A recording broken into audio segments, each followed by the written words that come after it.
that song. I just love it. It's so sad. Sammy, don't you think it's sad? Yeah, gets me right here, sweetheart. Nice? Better? After you've gone. Beautiful voice, isn't it? She was studying, you know. Yeah. Speak up. Beautiful? After you've gone. There's no denying you'll feel blue. You'll feel blue. You'll feel You'll sad. feel so sad. You'll miss the bestest pal you ever had. Hey, buddy, get that dame away from the band. Look, I don't want any trouble. Are you going to remove her or are we? What do you mean, are we gonna... Dave, if there's going to be an argument about Jimmy singing, I'm with him. Yeah, I'm with him. Who are you with, baby? Oh, Nathan, think what you're doing. Come on, baby, let's dance. They don't appreciate your singing in this joint. You appreciate my singing, though, don't you, Dave? After you've Ah. after you've gone away. Hi, and welcome to Ward 13. Are we Ward 13 today? We sure are. My what it guest says host today is Matt Connarton. I'm back. Our guest today, Heather Hi. of GLSEN, right? Yes. Heather, let's introduce yourself and why you're here today. Okay. Well, my name is Heather Ouellette-Cygan, and I do work with GLSEN, New Hampshire. GLSEN is a national organization that has existed for 26 years. It started right in Boston by some teachers who wanted to be able to support their gay, lesbian, bisexual, and transgender students who were very closeted at that time. In addition to that, I teach at Concord High School, and I facilitate our Gay and Straight Alliance there as well. And I heard you on the morning show with Peter White and the Moose, Yes. Joel Elbert. Yes. And you were on the show to announce there's going to be a prom, Prom Out Loud 4. Would you like to tell the guests about that? Sure. So on this Sunday, April 24th, we will be hosting a prom, GLSEN, along with PFLAG and others in the state. It's a safe prom, and it's a place where LGBT youth and their straight allies can come together and free to be themselves for an evening, when that's not always possible where they live or where they go to school. And it's from 7 to 11 at the Puritan Backroom right here in Manchester. I just want to, when you said safe, what do you mean? You said it's a safe prom. What does that mean? Well, it means that we're not going to tolerate any bullying or harassing, or, students can bring a date or not, and they can bring a date that, is, if they're gay, they can bring their boyfriend. If they're lesbian, they can bring their girlfriend. Some kids come single. But they don't have to worry about being harassed or bullied or anything like that. And I mean, and there are still places, believe it or not, in 2016 where they won't let a student bring their same-sex partner to the prom. I think that's called the South. Yeah. That's true, isn't it? Yeah. But what about New Hampshire? This is a prom for LGBT youth for all over the state, is it not? Yes, we have students coming from all over. We have kids coming from the Seacoast, from the Monadnock region, from up north, all over. How well attended are they? Well, we've last year we had about 70. Wow. About 70 students. This year we think it might be bigger. We think we might have to turn kids away. We're kind of worried we're going to have to turn kids away. Wow.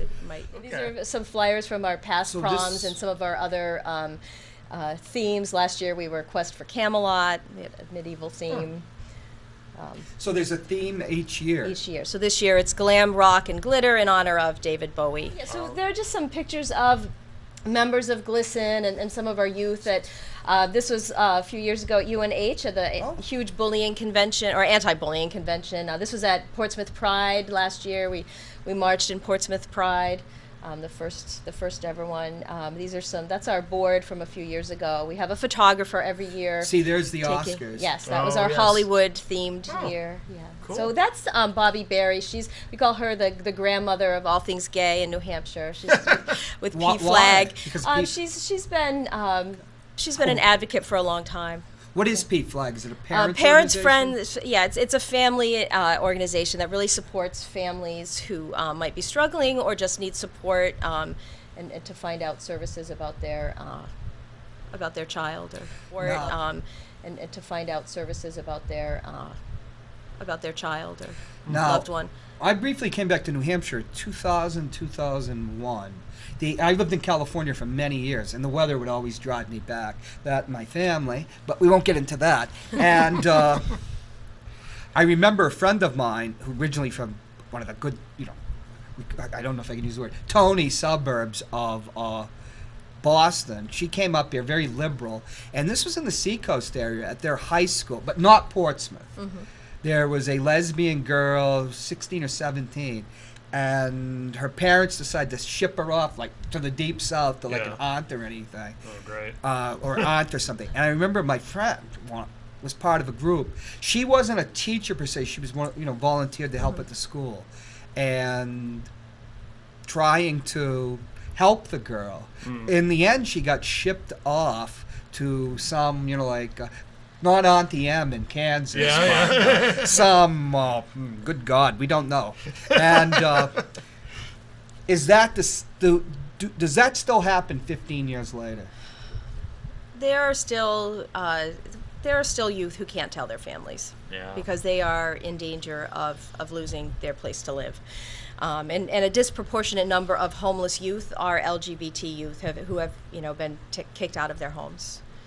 It's frustrating. It's like we were talking off air before the show, and I said it's here we are in the year 2016, and this is still a problem. Yeah. And we really should have by now, societally and culturally, moved beyond all this and all the hang-ups, but we're still. It's getting better, obviously, it is. but we're still stuck there in so many ways. Well, in Manchester, New Hampshire, Candia, there was a controversy for last week and the week before. Candia is a town right next to Manchester, northwest of Manchester on 101, going out to the seacoast, and the Candia School Board was considering having accommodations for transgendered students, showering and bathroom. And there was a controversy because somebody put out a flyer. And I could show it to you, but I didn't think. John, if you can see it, I don't think it's in the folder, though. I think that the picture H1 is just on the disc. So I found it afterwards. If you go to the Union Leader website and look up Candia, here it is. Oh, This was handed out. Oh. And Wow. at the bottom it said www.gerardatlarge.com info. Oh, my blog, Anne-Marie Banfield. Now, Rich Gerard, who is,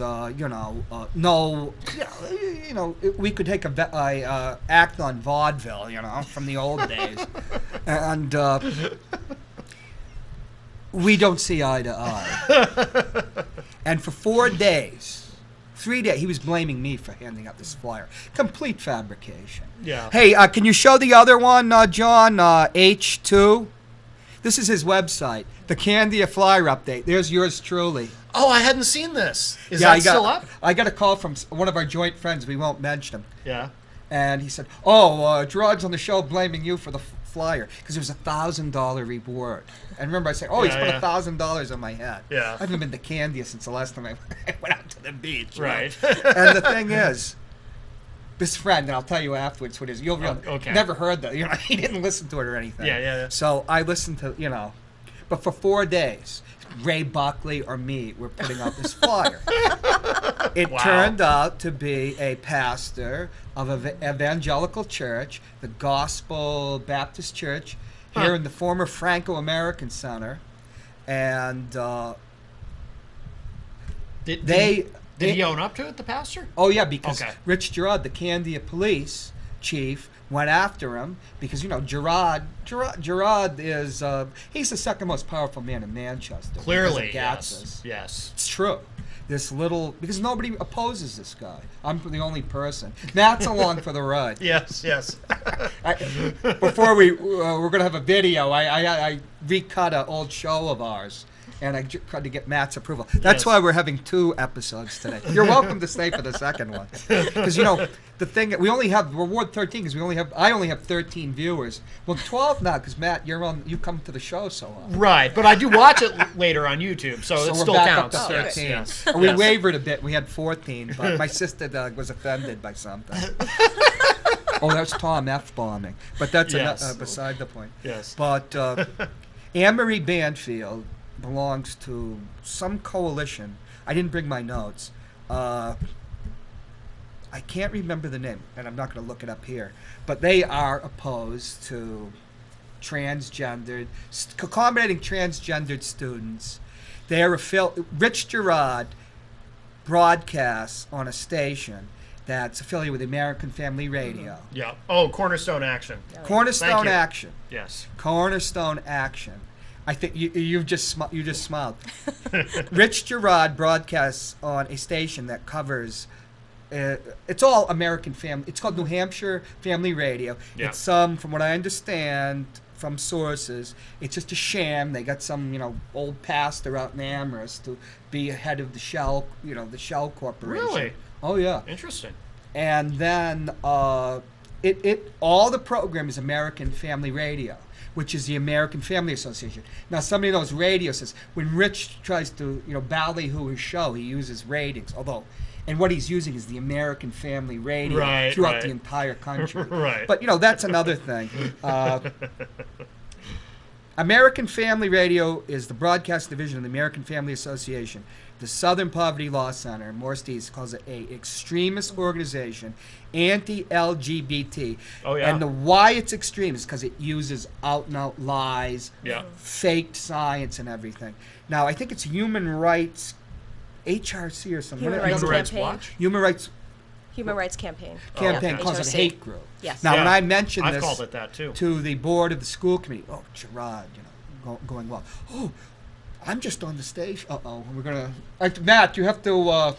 Matt is actually a professional hypnotist. Maybe you should hypnotize me for the shows. Yeah, but I like this kind of stuff. This is interesting. Yeah, but I want a sports show, classic baseball. Yes. Don't write about politics. And oh my God, what goes on here? And nobody says it. I'm glad to have you on the show today because in Manchester, New Hampshire, as Matt and I have talked about this, you can fix an election. You can do all sorts of outrageous stuff because the union leader never covers out anything. They just get away with it.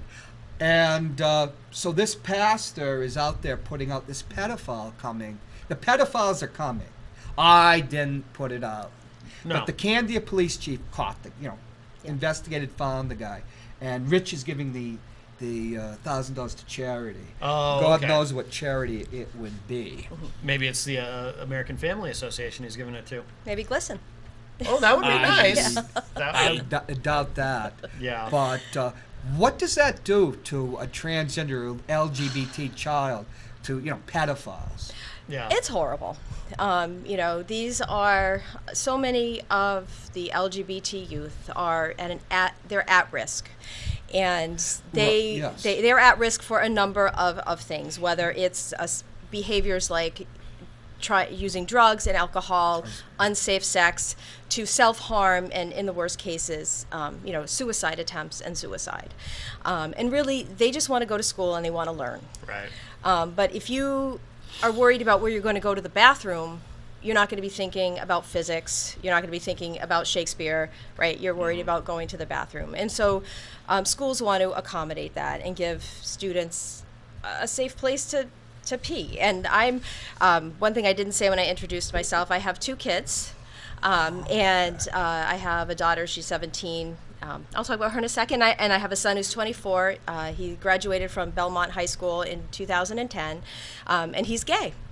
And he was bullied and harassed a little bit. Belmont is a safe school, but they also had some students there who where it wasn't a safe situation. And he didn't tell me this until after he graduated, but it's okay that I share it now. I have his permission. But he did not use the bathroom for 4 years at school.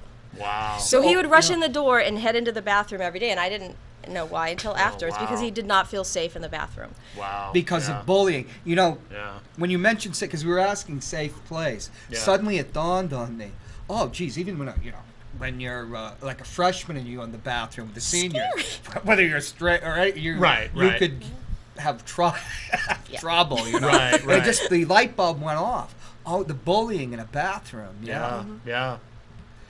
Yeah, because that's, if there's anywhere you're going to get away with it where there's no authority figures around, unfortunately. The bathroom and the locker room. Yeah. Those are the two least safe places Jesus, for locker rooms. Yeah.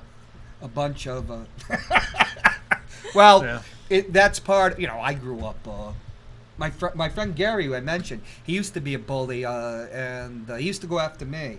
But he had his last fight in the 6th grade over at Parker Farm, where Hillary Clinton was just, I thought about, oh, geez, I remember Gary he's inside doing the things. Then he became my best friend in the 6th grade. So I'm from the generation where you had to run the gauntlet. Oh, high school, there's just Keith Hirschman, Alderman Keith Hirschman was a bully. Really? But but he liked to fight and stuff. And, he never bullied me or anything, but you just hear about it. I don't know if bully would be the right word. But, I just remember there were some seniors, because he was my age, and he used to fight Gary's brother, and then that's another story. But, because you're small, and you'd figure out a new route. Oh, yeah. To avoid where the big kids are. You get resourceful, You'd avoid, like, the football field, going by the football field. Yeah. And where West High is, there's all, like, these warrens and lanes. So that's part of being a straight kid, too, you know. But transgendered is something else when you're dealing with it, because you're dealing with somebody. Why don't you explain? You'd probably do a better job than I explaining transgender. Okay. Yeah, so a transgender person is a person who whose identity, whose gender identity, or the way they want to express gender is different from the sex with which they were born. So sex is this biological. You're born with parts, and right from the minute you're born, you get pink socks or blue socks, and we're very much a culture that defines who we are through our gender, and it's a binary. You're a boy or you're a girl, and so anyone who doesn't feel like that's really who they are, and then particularly students who really feel like they're in the wrong body. I'm really a girl in a man's body, or a man in a woman's body, and so obviously going to the bathroom is a place that's very gender stratified. There's a girls' room and a boys' room, and and especially if you're a student who a transgender young woman who looks like a girl, dresses like a girl, to have to go into the boys' room is very dangerous and risky, and so schools are trying to accommodate those students too. And that varies from school to school. At my daughter, Zoe, who I was talking about, at her high school, one of her very good friends is a transgender woman, a girl, and she has been allowed to use the girls' room for the last 2 years, and there are no issues. She's not sneaking in there because she wants to watch anybody go to the bathroom. She just wants to go to the bathroom, wash her hands, maybe, fix her lipstick, and get back to class. Right. And nobody at that school has a problem with it. They haven't had any issues or problems. Yeah. What school is that again? That's at Belmont High School. Okay. Science, because it is science, has changed so radically since I've just been a teenager. When I was either 13 or 14 years old, the DSM-2, which is this. What happened, John? Oh, there we go. Hey, John, can we get as a background? Let's get the second background. What would it be? OD. If you get a chance. There we go. Oh, those are my kids. Oh, they are? Yeah. Okay. Because we got another background too. I like that. No hate. Yeah. When I was 13 or 14, the DSM-2. Which is the Diagnostical and Statistical Manual of the American Psychiatric Association. Homosexuality is considered a mental illness. I'm told there was some pressure by gay activists and gay psychiatrists and psychologists. When did that change? Was that in the 70s when that changed? DSM-3, which was, they changed it. Okay. And people are still, like the American Family Association will claim, oh, well, that was just a result of political pressure and Right. that. Well, because that. they come from a point of view that it's a choice, which I think is absurd. No one chooses their sexuality. I didn't choose to be attracted to women. Why would I presume a gay person chooses to be attracted to whomever they're attracted to? It doesn't make any sense. What's My it? Yeah, go I was ahead. going to say my son, I hope he doesn't mind me sharing the story, but he shared that he first realized that he was gay when he woke up one morning and he'd had a dream about one of the Backstreet Boys. Oh, no And he was like, oh! That's funny. We won't He was bring very up young, like maybe Julie. third grade. Yeah. I've been carrying the torch for Julie Christie since 1974. Yeah. When I think they put Dr. Zhivago on the TV. We've already had this. We're not going to go into that discussion now. That we can't show Don't her look now. greatest scene? Yes. And I've been looking for a Shirley MacLaine, all my life. Yes. Let's get. And we were talking about Anne Margaret the other day. Yes, yes. But one of the things was when I grew up, there was always the nature versus nurture. Mm-hmm. Now we're starting genetics, because one of the most famous cases that really blew away the fact that it's just culture and just, well, you could raise a boy as a girl to be a girl, was there was a botched circumcision, and they gave the boy, I can't remember his name, somebody named Colapinto wrote about it, because my friend Dave is not related to him. I have Oh, a okay. friend, Dave, and he was a Canadian. So they reassigned him, and he went with somebody that was a famous psychologist of the time that claimed everything was just environment. And they raised him as a girl, but he wasn't. Right. Even with the genitals and everything. And he committed suicide. And he really refuted, at that point, started refuting that it's just culture, that it's not genetics. But the MRI, brain science, I think it's very difficult for a lot of people, even myself, I've had to think about it, to the idea of a transgendered person.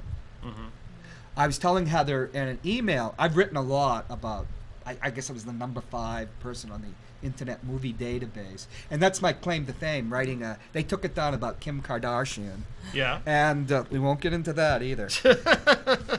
And I wrote something about Christine Jorgensen, which is one of the things people actually picked up on, in a way, because the first sex change operation was in 1930.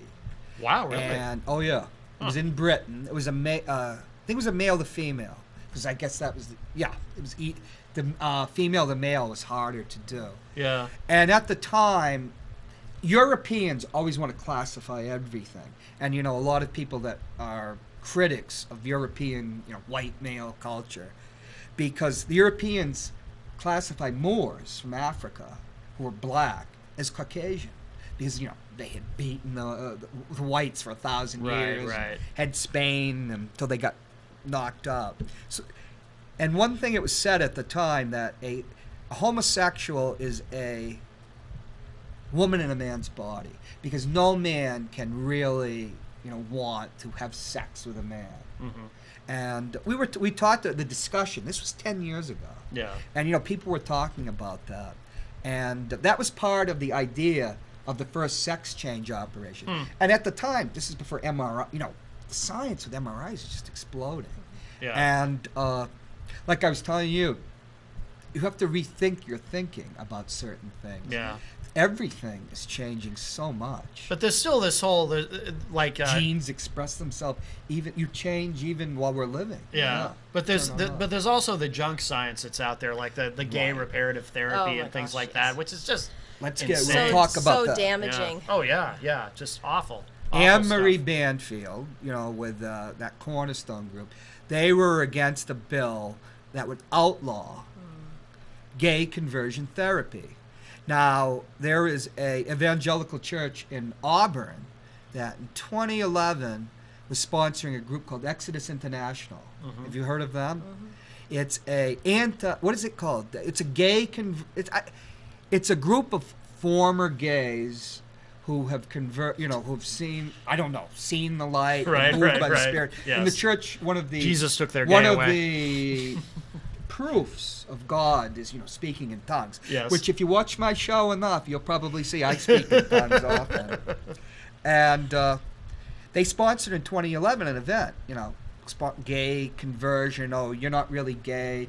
We can Pray the gay away. Yeah. pray the gay way. But it's more than that because it's a business too. Oh, absolutely. I think American Family Association used to have a gay conversion business. a And they whole sold industry. it for $6 million, and it went bankrupt. And Exodus International ceased to exist. They're doing this not just for faith; they're doing it for money. Of course. like so many It's a scam. evangelicals. Heather, why don't you wrap Interesting guy. up the show? Why don't you just once again tell the audience Okay. about? Yeah, so Prom Out Loud, Glam Rock and Glitter will be taking place on Sunday, April 24th, this Sunday, 7 to 11 p.m. Tickets are $10. You can purchase them online. We have a Facebook page for GLSEN, New Hampshire, and there's a link there to get the tickets, $10. Also available at the door until they're gone, until we sell out. And 7 to 11, Pappas, or Puritan Backroom, Pappas Function Room. Right. Excellent. And I'd like to ask you, for any student that it feels that they can't go because of pressures, either from parents or what should they do? Who can't go to... Who can't, for whatever issue that maybe you're in a Christian, so-called Christian household. Yeah. And what should a gay youth that would like to go or needs help, let's put it that way, who should they go? Who should they put their hand Well, out to? I mean, if they're fortunate, there could be somebody in their school. So a lot of times students will find a teacher, a guidance counselor, a school nurse.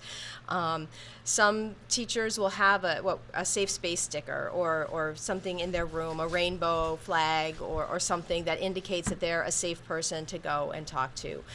So that can be a really good support. And I think in any school, there's going to be somebody like that. Most schools in New Hampshire, a lot of schools have a GSA. Not all schools, a Gay Straight Alliance. Oh, okay. That students can go to. Some students are Is going there a to, website or organization? We have to really wrap it up. Oh, yes, for GLSEN, GLSEN, GLSEN.org. Okay. .org.